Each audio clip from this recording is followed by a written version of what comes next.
Mheshimiwa Mstahiki, naomba nitumie nafasi hii kumshukuru Mungu kwa upendo ambao ametupatia na afya njema. Kwetu sisi wana Ilala ni sehemu ya hitimisho ya mchakato wa uchaguzi wa kipindi cha miaka 5. Mchakato huu tunahitimisha sasa. Nitoe nafasi kutoa pongezi sana na shukrani kwa niaba ya serikali kwa kumchagua rais wetu wa Jamhuri ya Muungano wa Tanzania, Daktari Samia Suluhu Hassan. Nipende kutumia nafasi hii kuwapongeza waheshimiwa wabunge wote waliopata nafasi ya kuchaguliwa wa Chama cha Mapinduzi, wa ACT na Chauma.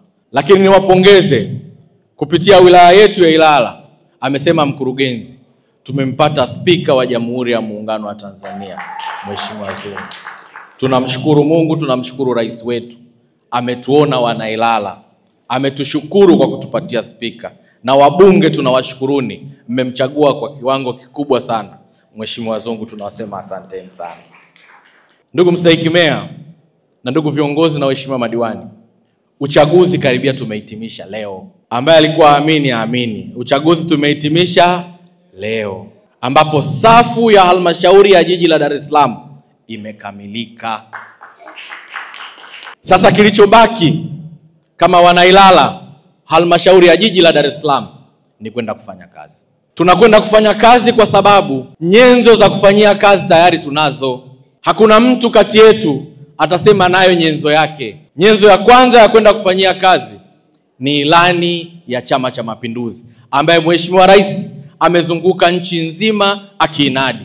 Amekuja kwetu Dar es Salaam, ametuenyeza na aliwapatia ninyi waheshimiwa madiwani na aliwapatia wote waheshimiwa wabunge ilani ya Chama cha Mapinduzi. Ni nyenzo ya kwenda kufanya kazi tunayo. Mheshimiwa Rais alitupa nyenzo wakati anaenda kuhutubia bunge. Alisema mwelekeo wake wa serikali katika kipindi cha miaka 5. Sisi ni sehemu ya familia ya Mheshimiwa Rais ya utekelezaji wa ilani na mwelekeo wake katika kipindi cha miaka 5. Ni kuhakikishia Mheshimiwa Mstahiki Meya, tutakuunga mkono, tutashirikiana na wewe ili yale maono ya Mheshimiwa Rais yaweze kwenda kutekelezwa. Yale ambao wabunge wetu wote 4 wamepita kwenye majimbo yao wameyasema, tuende kutekeleza. Yale ambao ninyi mheshimiwa madiwani mmeenda kuambia watu wetu kwenye kata, twendeni tukatekeleze. La 3, tunayo bajeti ya halmashauri ya jiji la Dar es Salaam.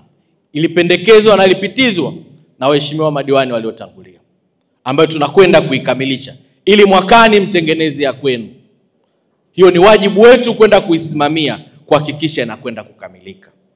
Hivyo tunayo miongozo mbalimbali ya kutaka kwenda kusimamia utekelezaji wa ilani, lakini na miongozo mingine mbalimbali. Mheshimiwa Mstahiki Meya, ili kufanikiwa haya huwezi kufanya peke yako. Sisi kama serikali, yuko katibu tawala pale, wako wajumbe wenzangu wa kamati ya ulinzi na usalama, ziko taasisi nyingine wako hapa, yako mabenki, wako watu binafsi. Tutashirikiana kuhakikisha tunakwenda kutimiza. Ombi langu kwako Mstahiki Meya, naibu meya na waheshimiwa madiwani, twendeni tukajenge umoja na mshikamano.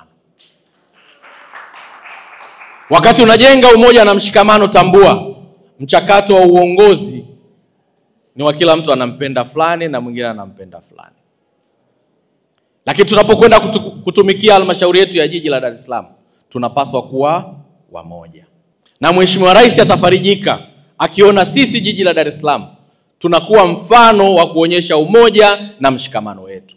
Nikuombe ukasimamie na kuimarisha umoja miongoni mwa wadiwani wenzako ambao mmechaguliwa pamoja. Katoe umoja na mshikamano kwa wabunge wetu ambao wao tumewatanguliza, wako bungeni kwa ajili yetu, kwa ajili ya kutupigania. Katoe umoja na mshikamano kwa mkurugenzi na watendaji wengine wote. Hizi ni machinery ambazo zinawasaidia nyinyi waheshimiwa madiwani kutekeleza ilani ya Chama cha Mapinduzi.